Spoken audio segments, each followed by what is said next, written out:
BNP নেতা নাসিরউদ্দিন পিন্টুর প্রতি শেষ শ্রদ্ধা নিবেদন করেছেন দলের চেয়ারপারসন বেগম খালেদা জিয়া।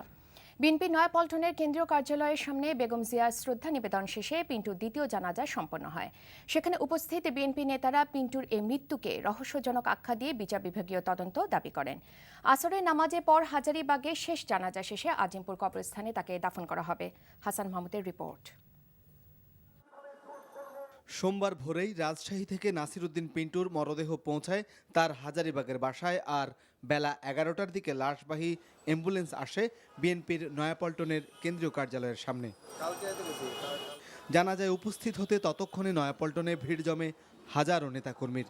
এরই মধ্যে পিন্টুকে শেষবারের মতো দেখতে আসেন বিএনপি চেয়ারপারসন বেগম খালেদা জিয়া।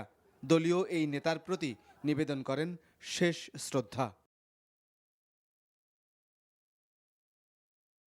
বেগম জিয়া চলে যাবার পর দীর্ঘদিনের রাজনৈতিক সহকর্মী, পরিবারের সদস্য আর শুভাকাঙ্ক্ষীদের অংশগ্রহণে অনুষ্ঠিত হয় নাসিরউদ্দিন পিন্টুর নামাজে জানাজা।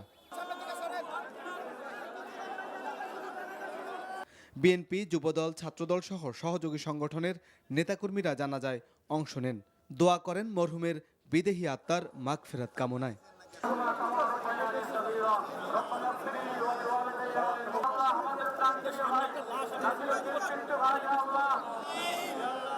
পরে বিএনপি নেতাদের অনেকেই পিন্টুর মৃত্যুকে রহস্যজনক হিসেবে আখ্যা দেন।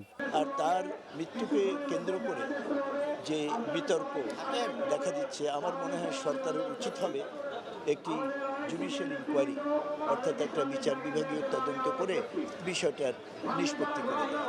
এই অকাল মৃত্যুকে ওনাকে সরকারের অবহেলা অথবা সরকার জেনে শুনে তাকে সুচিকিৎসা দেয় নাই। এই চলে যাওয়াকে আমরা স্বাভাবিকভাবে নেইনি এবং এটিকে আমরা বিচারের কাঠগড়ায় অবশ্যই আমরা দাঁড় করাবো। এখানে থাকলেই আমার মনে হয় চিকিৎসা করলে ওনার চিকিৎসা ভালো করা সম্ভব না ছিল। রাজশাহীতে যাওয়ার জন্য তার চিকিৎসার অভাবে উনি আজকে যে মৃত্যুমুখে পতিত হয়েছেন, এতে অনেকের মনে অনেক প্রশ্ন থাকে। এরপর পিন্টুর মরদেহ তার হাজারীবাগের বাসায় নিয়ে যাওয়া হয়।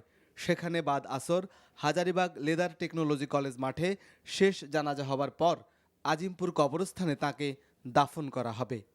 Hasan Mahmud, NTV news, Dhaka.